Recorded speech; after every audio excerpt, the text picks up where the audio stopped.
adult life and a little bit before that, I've been writing songs with guitar.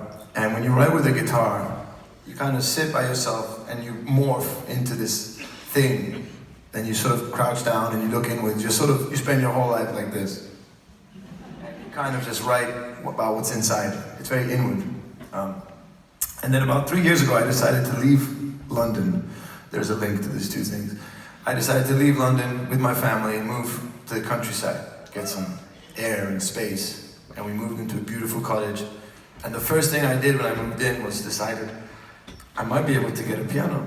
It seems like every house doesn't become a home if you don't have like some sort of... When I say a piano, I don't mean a grand piano, I mean a piano that your kids and dogs can live on and stuff.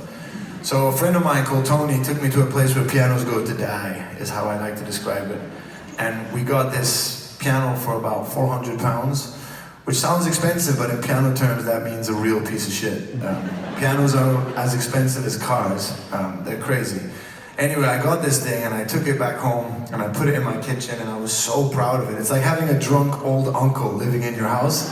Nobody else really likes him, but you love him. You just want to hear his old stories that nobody else cares about. And that's what this piano is. And my piano at home is exactly like this, but a bit higher. And when I got home and I put it there, I was so proud. And the funny thing is about a piano, the first time I sat down at the piano, I did this. As if I was about to break into Chopin or something. It's what everybody does, man. When anybody sit at the piano, they do that. And they sit up really straight, as if the piano's about to say, come on, sit up straight. There's this respect you have for a piano. Anyway, I divert.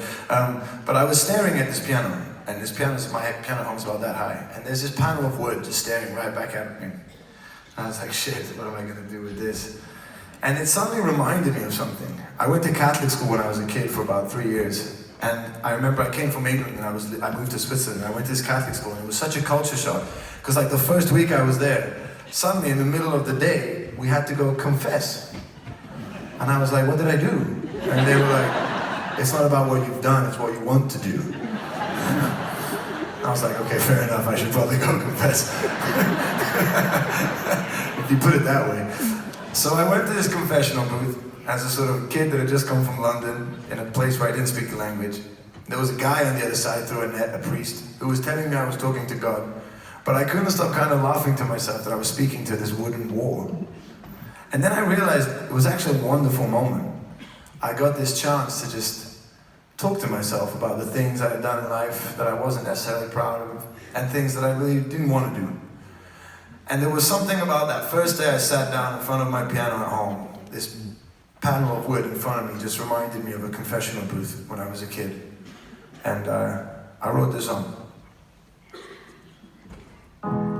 Giving it all away for nothing. Such a foolish thing to do. I'm always looking for that extra something. When my everything's you. 'Cause there's a fear that burns a fire in my soul. When I'm face to face with things I can't control. This is my confession, my deep and darkest secret. I've been acting like my demons